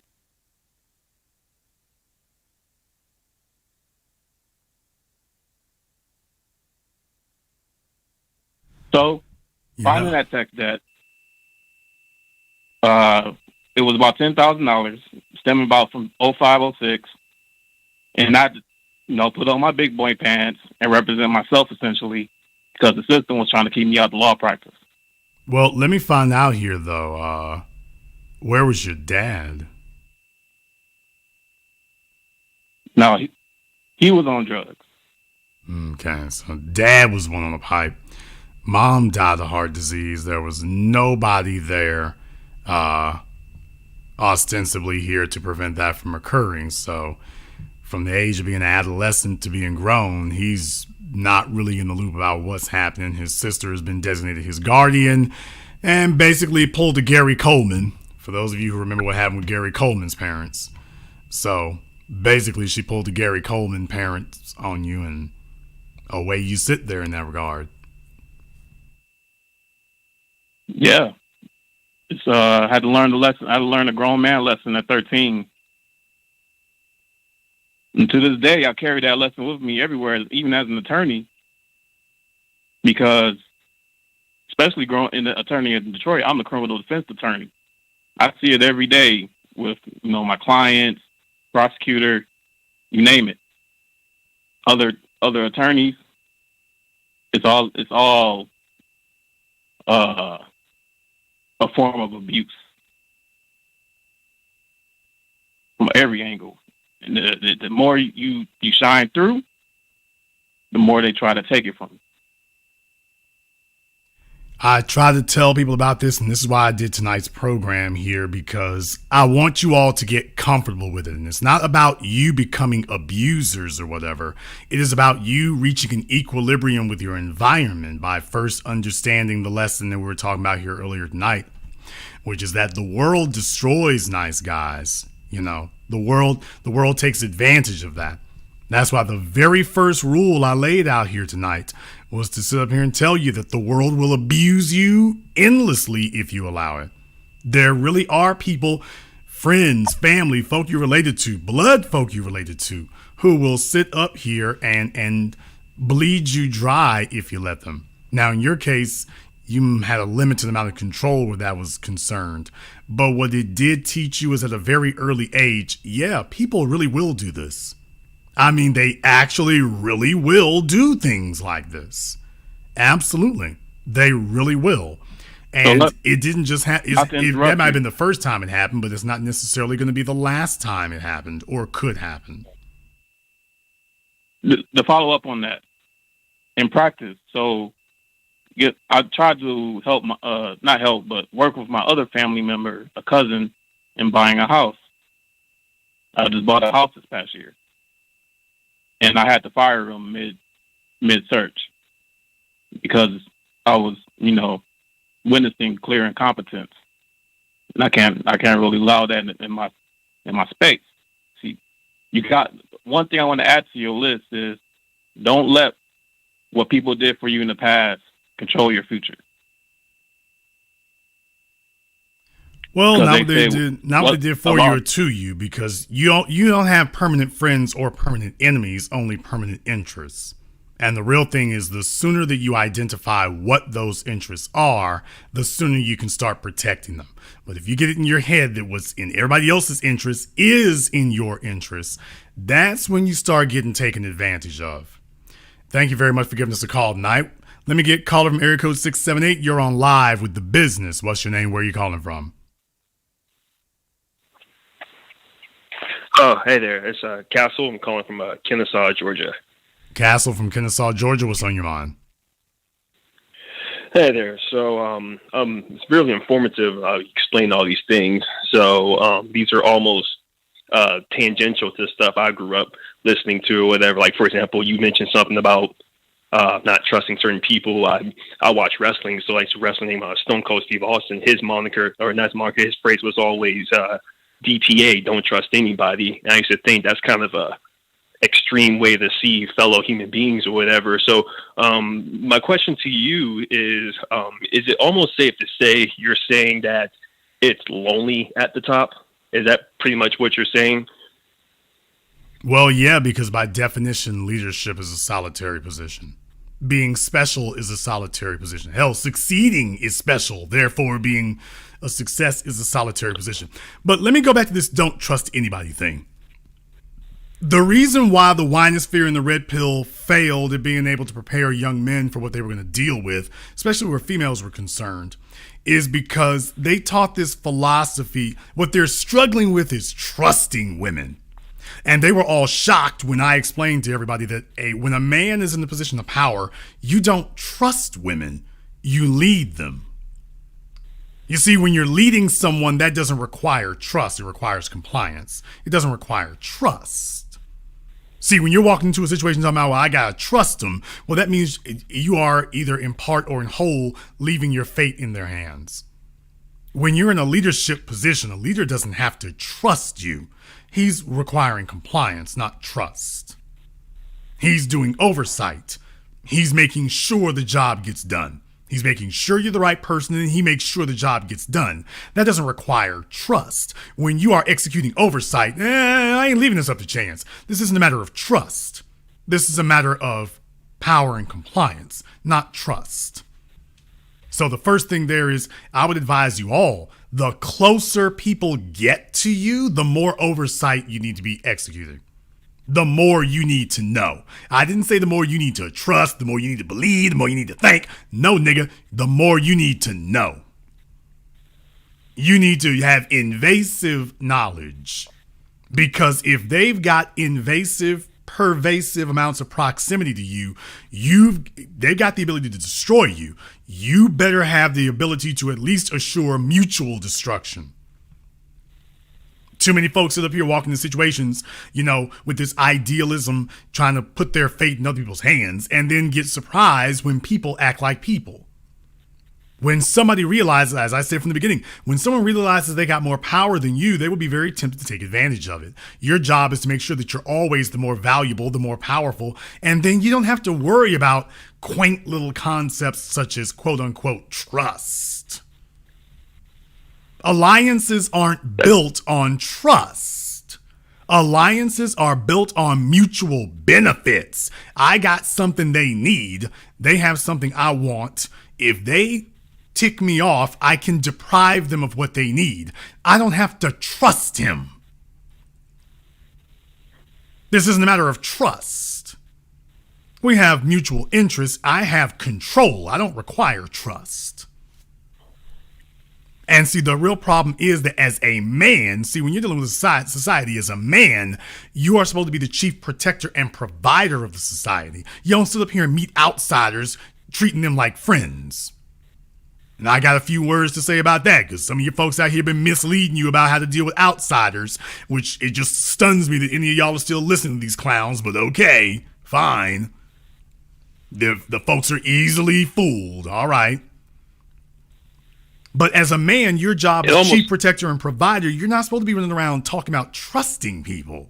You're supposed to be very, very sparing with that word, and even more sparing with that concept. You're supposed to know how to manage people, deal with people, protect yourself around people. But you're not supposed to be approaching people talking about trust. Those are very idealistic concepts. That is not actually a life strategy. It isn't. It isn't. So okay. So taking all that in, that leads to another thing that's got me thinking. So you're pretty much saying this is almost like successful men pretty much have to be, what's the word, paranoid, almost, because it sounds the word like, is the word is hypervigilant. You don't have to be. Yeah, you don't have to be paranoid. Yeah, okay. You have to be paranoid. A paranoid person is an individual who is protecting themselves from things that aren't even there. And the problem I have with embracing paranoia is it's a waste of resources. You only have a certain amount of resources you can expend. Furthermore, it is a total lack of discipline. You're supposed to be able to distinguish between what is real and what is not. There are threats you can see. There are threats that are there that you can see. There are also threats that are there that you cannot see. What you're not supposed to be doing is spending energy on threats that are neither there and can't be seen because they're not there. So I would totally avoid the idea of being paranoid. But I do embrace the concept of hypervigilance because you're supposed to be the most vigilant person in the room. And I don't care how vigilant everyone else is. You're supposed to be a cut above. Because you're supposed to be leading. So how can I lead if there's someone in the room who's more vigilant than me? Understand something. If one of my associates is more vigilant than I am, do you realize what's actually happening? I am creating and cultivating a situation where he can become my competitor and eventually challenge me for primacy. Why? Because he's got a skill set and a capability that I don't have.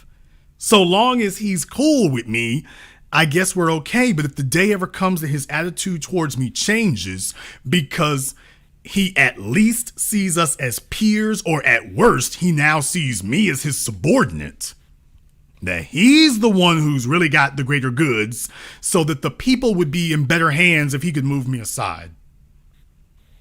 Understand, you're cultivating a situation where that can occur. So I am a firm believer in being hyper vigilant. Your job is, while everybody else is one step ahead, you be 3 steps ahead. When they're thinking in 1 dimension, you think in 3 or 4 dimensions.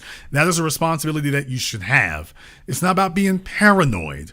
It is about understanding that there are threats out there. There are problems. Your job, let me just distill this down to its essence. Your job is to be ahead of the curve and to be more knowledgeable about how things could go wrong than everyone around you. And then take the appropriate steps to abrogate those situations. That is what it means to be a man, a leader, and a success. Man, that sounds like a hard life to live. Like you can almost never relax or just enjoy the little things in life. That just, damn, that sounds like a tough life to live. You know what's a tough life to live? Getting your ass kicked every day because you were looking to sit down on your laurels. That's a tough life to live. Being taken advantage of by people all the time because you're trying to figure out when you can sit down and take it easy. That's a hard life. Being hyper vigilant is easy. Getting your ass whooped all the time because other people were more serious, more driven, more dedicated than you, that's a hard life.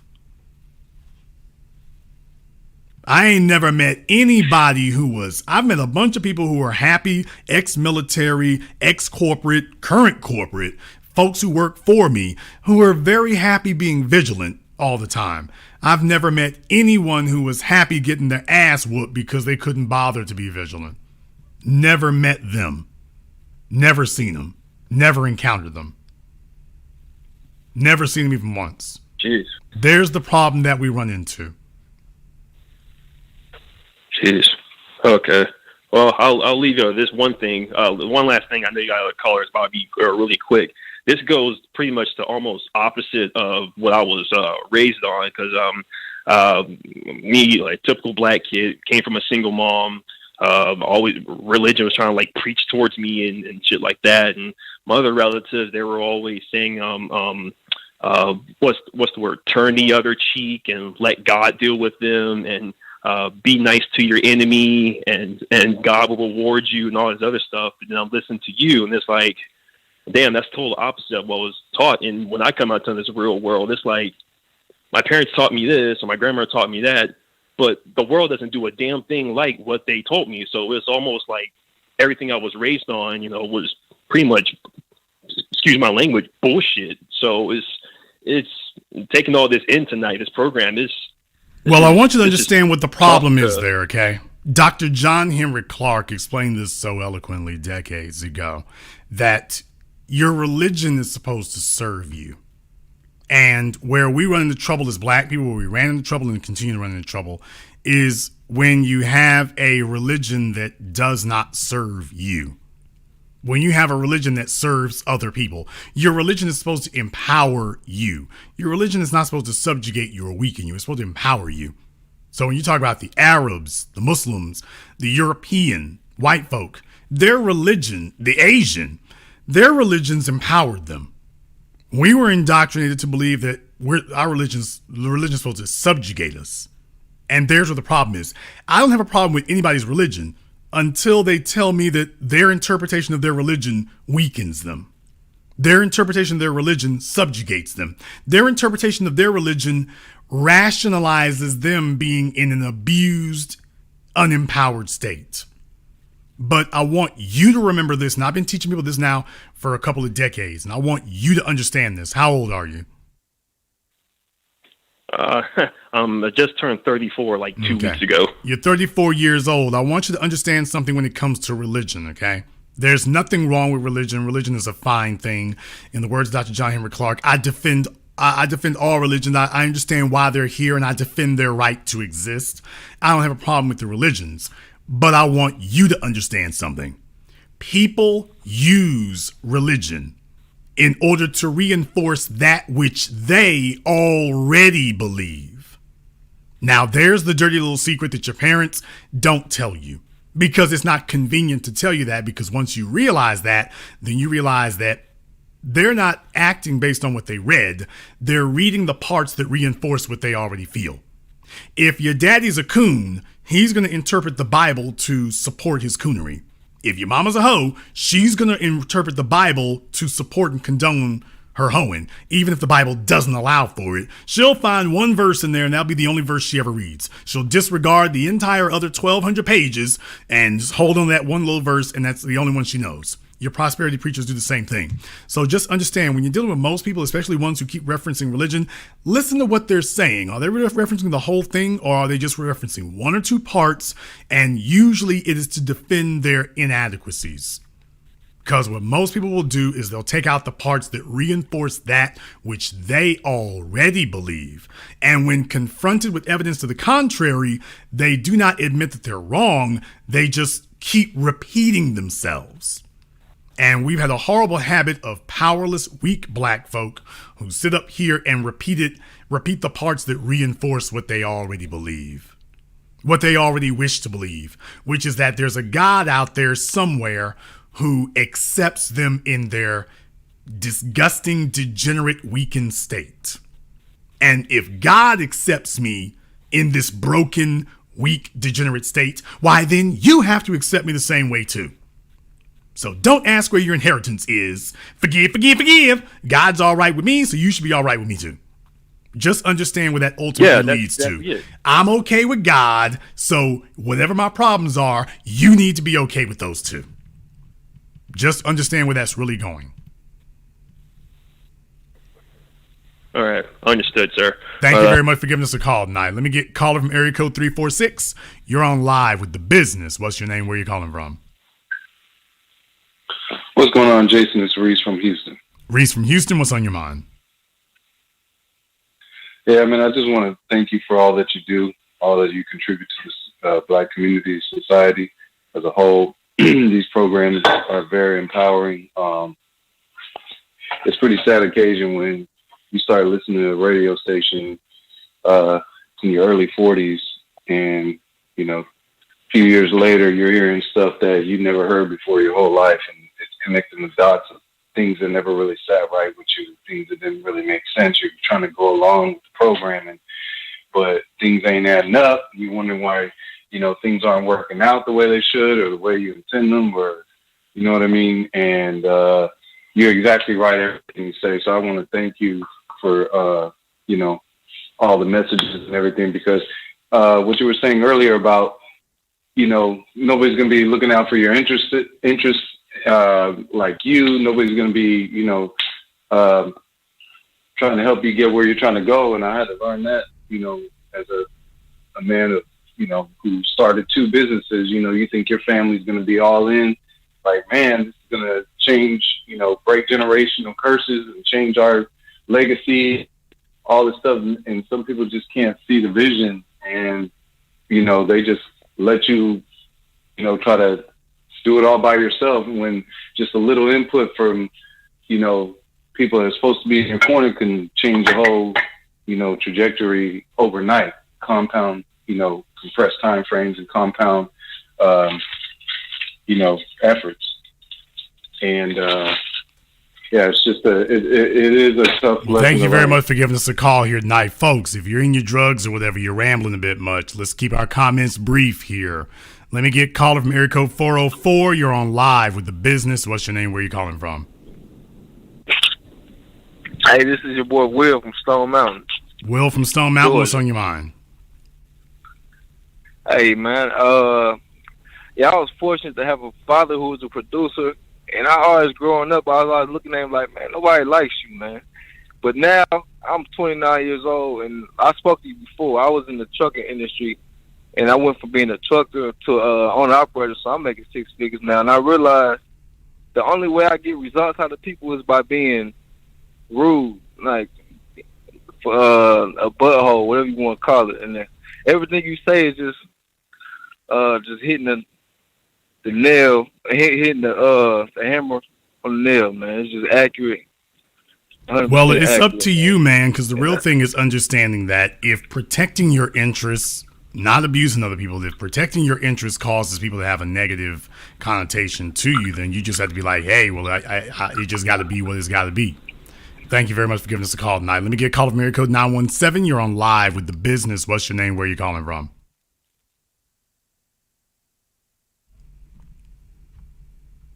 Caller from area code 917 has been abducted.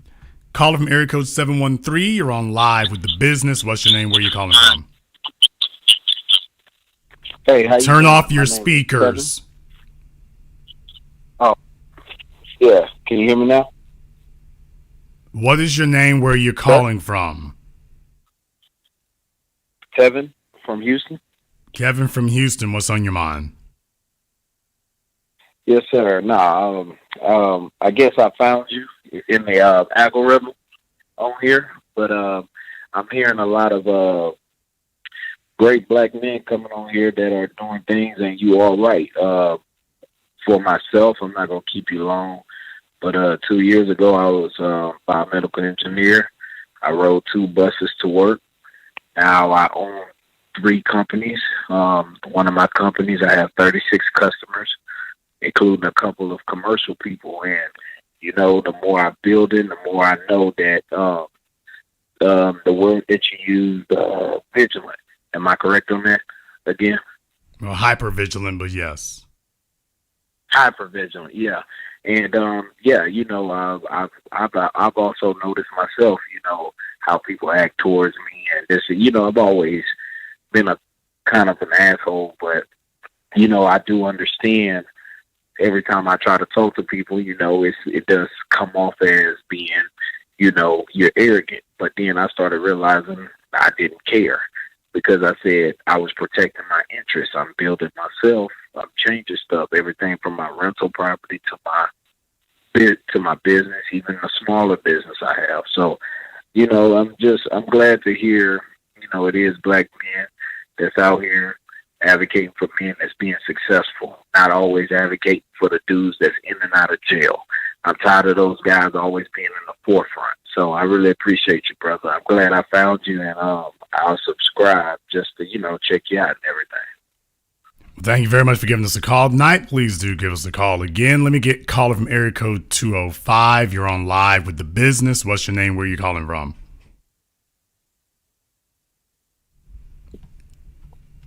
Caller from 205 has been abducted.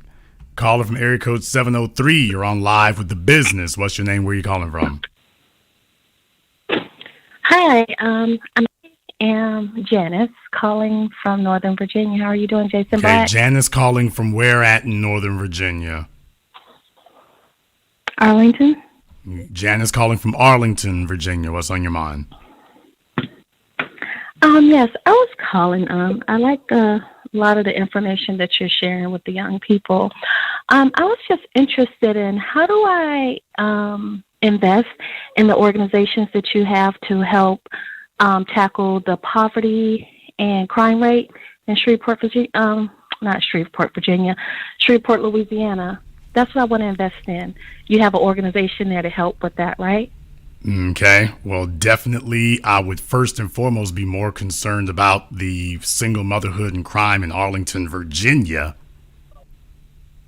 I mean, that's one of the bastard baby making capital. Yes, ma'am. That's one of the places where black folk are struggling and messed up more than any other place in America right now. They've been gentrified the hell out of D.C. proper. Arlington, Virginia is a place of failure. How old are you, Janice?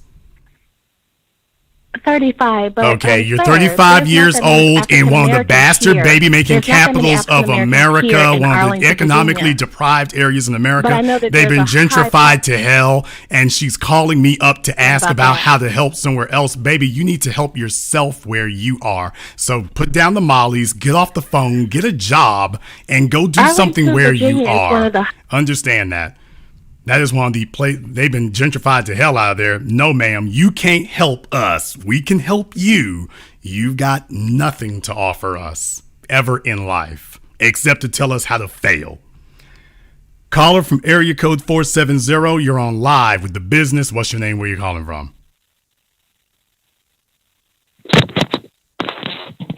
Sounds like he's being beat up right now. Caller from 470. Are you being mugged? Should we contact somebody to help you? Sounds like he's being mugged on his way to the payphone. All right, if anyone out there sees somebody getting beat up at the payphone tonight, you know what happened. Caller from area code 267, you're on live with The Business. What's your name? Where are you calling from? Negroes are slow tonight. Either that or they're doing something else on their phones. Let me take one more caller here. The moon must be coming out. We're coming up on 2 hours here. So let me get caller from area code 347. This Negro is calling me from a car wash. It's going to be about time for us to go ahead and wrap things up. This Negro is calling me from the back of a Greyhound. Oh, you can't hear me? We can now, sir. All right, what's going on, man? I think I'm calling from Brooklyn. I'm on a road right now, originally from there. Live in Pennsylvania, spent some time in Jersey, but I think it says something about successful men got to be jerks. I don't really think successful men are jerks. It's just that intelligence, it doesn't really care about your feelings. And in order to become successful, you got to be smart and you got to, make it right correctly, and sometimes that just offends people who are not successful because they're just, Well, I mean, this is people thinking negatively. My whole point tonight is that people thinking negatively of you having resolve, of having discipline, and being uncompromising and doing and setting your interests first. The side effect of that is going to be them thinking you're talking about you, saying you're an ass, you're a jerk, you're this, that, and the other, you're arrogant, you're conceited. That's going to be a side effect of you executing your plan and purpose properly. You're not going to find somebody who's successful on a consistent basis and doesn't generate that. You're not going to find somebody who doesn't. So by definition, successful men must be that way. And they must be that way, not necessarily because they're setting out to be seen that way, but because I'm preparing you that that's going to be a side effect of what it is. When you put your interests first, when you put protecting yourself first, when you put your excellence first, when you put your agenda first, by definition, somebody else's agenda was that you were going to put their interests first. Understand? Do you realize how many people you meet in a day who they make the assumption that you are going to put their agendas first? Fellas who are panhandling on street corners, chicks who are living in Section 8, folk at your job who refuse to commit themselves to learning their craft to the level that you do, your girlfriend, your wife, they your get kids. mad at you for being successful. Well, there are going to be folk who are going to sit up here and they're making the assumption, they're making the calculus that you will look out for their interests. And when they wake up and realize, no, he's not going to do that, then automatically you become this negative thing as a result. But do you think it's a mindset thing? Because let's say when I decided to become successful, when I decided, hey, nobody's going to look out for me, I got to do it for myself. What differentiates between those two people where one person woke up and said, I got to put in this work versus another person just wakes up and say, you're an asshole because you're not doing it for me? Like, what's the difference between those people? Like, what, is it life's experiences that made one person actually decide to put in the work versus another person just name calling? Well, I mean, generally you can probably bring it down to their upbringing circumstances. It's been my experience that an individual who is required, notice I didn't say forced, but necessarily forced, but required to figure things out on their own and earn things, that's going to be an individual who's going to be far less likely to expect anybody to deliver something to them or bring it to them. They're going to be far less likely to do that. Have you heard the story of, it was like the twins with the alcoholic father? I forgot which book this was in. And there was like one twin became an alcoholic, and he was like, well, where did you learn it from? He was like, I learned it from my dad. And then the other twin was successful, and they're like, well, what's the difference? He was like, well, it's from watching my dad. And they both saw the same thing, but something made one decide to walk in this direction. Well, that's anecdotal. That's really anecdotal. The real thing is, generally speaking, I'm just like using myself for example. Okay, like slow down. Around people, okay, slow down. We don't talk over the host here. Curb your enthusiasm. That's anecdotal. I'm just like, I like this conversation. That's okay. That's anecdotal. The real thing is, it's nice when folk put these in their little fable books and things like that. That's all cute and everything. But let's just be very, very clear. You live in a world that runs on money, competence, and results. And I'm talking about individually. Facts. Runs on money, competence, and results. An incompetent parent cannot raise competent children. Now, that works as an anecdote, and that works as somebody telling you, well, sometimes two people can take a look at the same thing and come out with two different responses. Sorry, if your coach is Jim Mora, you ain't winning the Super Bowl. You're just not. I don't care how much you like him. I don't care what you think. You're not winning a Super Bowl. Forget about it. If Jamarcus Russell is the coach of your team, you're not winning any championships. It is what it is. So, taken into account in the real world, an incompetent parent does not raise competent children. Sometimes you got to separate yourself from those parents. I know me. I'm sorry to cut you off, but you absolutely right. Sometimes you have to do that. Thank you very much for giving us a call. Sometimes you have to separate yourself from some callers. So we're going to go ahead and take care of that now. There was someone in the chat room who was being told they need to call in. They have not called in. Not a good look. Caller from area code 470. You're on live with The Business. What's your name? Where are you calling from? How you doing, Mr. Black? This is Nicholas Buffalo calling from Georgia. Atlanta. Nicholas from Atlanta. What's on your mind? Hey, this is the artist who called in with the son of a doctor who was trying to basically find his way in life. And so I got a career opportunity through my brother. His mother has a brother who is a welder, and he's willing to take me on. He's a veteran in the military, and now he has his own business. So now I'm basically a contractor's apprentice, and I'm trying to maximize being certified in welding and trying to. On tonight's program here, that's not what we're discussing. I think you're probably thinking about a previous program we did here, but are you a member of my Patreon? No, sir. Okay, well, check the description of the video. You certainly want to see about probably signing up for that instead. We talk about these things a lot more in depth, so individual questions like that you want to deal with, that's going to be the place for us to take care of that. So definitely make sure you check out that link. Thank you very much for giving us a call here tonight. I did tonight's program because it's a daring issue, but I want you to get comfortable with the idea that pursuing your interests is going to make some folks uncomfortable with you. And where men are concerned in general, fellas, if nobody ever taught you this, if no one ever explained it to you, if people made you feel self-conscious or ashamed about it, get that off your back. In order for you to be successful, you are going to be called an ass. You are going to be called a jerk. You are going to be called difficult. You're going to be called conceited. You're going to be called arrogant. You're going to be called that. And these are going to be necessary components of your character. You're going to have these components in your character in order to succeed. You will. And it's not so much because you're a difficult person, although you may be, by the way, but understand this is going to be the cost of your ambition. This is going to be the cost of getting things done.